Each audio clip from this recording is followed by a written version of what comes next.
the official art of Xenoblade Chronicles from Monolith Soft. A project first known as Monado, Beginning of the World, it was renamed to honor the director Tetsuya Takahashi, who created the xeno-metaseries. Chronicles starts with the protagonist Sulk. He gets his hands on the powerful energy blade known as the Monado, a weapon that can foresee the future. His goal is to stop the endless terrorization of the Mechon, a race of machine soldiers that are in war against all living beings residing on the god Bionis. Shulk's concept art shows how rough of an idea his character design was, ranging from suited in knight armor to containing Indian roots. Actually, they made a fair share of outfits to fit the different themes for many of the cast, with especially Sharla and Dunban having pretty cool outfits. And love or hate this little furball, her arsenal of outfits took the cake compared to the rest.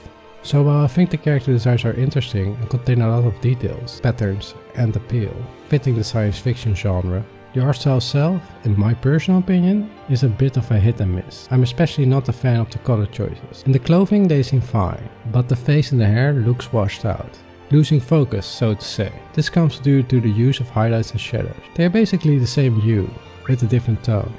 While you might think I'm nitpicking, in the definitive edition, Shulk's hair is more bright yellow than his original muddy blonde, which I think suits him better. These colors remind me more of Xenoblade Chronicles 2, which are vibrant with shadows that are clearly distinct from the highlights. This is due to hue shifting, making them pop off the screen. When we put both games' color styles next to each other, I don't know about you, but I personally prefer the right. Therefore, it may come to no surprise that the art team of Chronicles 2 is different. This time around, Kuniko Tanaka from Xenogears is in the lead, and even guest artists such as Tetsuya Nomura from Final Fantasy contributed. The main protagonist Rex is a salvager that explores an ancient ship. Things get out of hand and he meets an unfortunate fate. A mysterious girl named Pyria aids him by sacrificing a part of her life force, and together they set out on a journey to her homeland. Both Rex and the legendary hero Adam share a golden eye color, possibly implying that Rex is his descendant.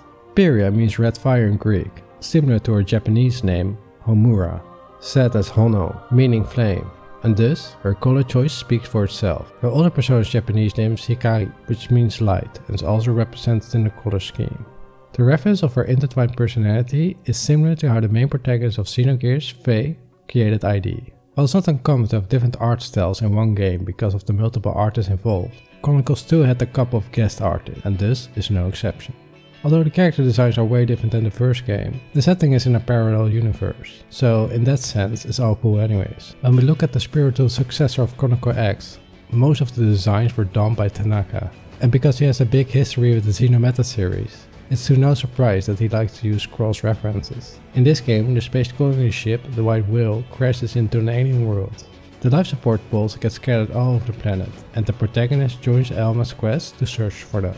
Without question, Alma went through quite a lot of designs before they settled for the final result. The color of her hair and skin is based on Telos from the Xenosaga series, while her true form is similar to Cosmos. On another note, while the protagonist is referred as Cross by many, it was a mistaken translation error and is not the official name of the avatar. In addition, because this person is the only customizable main character in the xeno-metaseries, the concept art shows a large range of appearances to fit all ages and genders.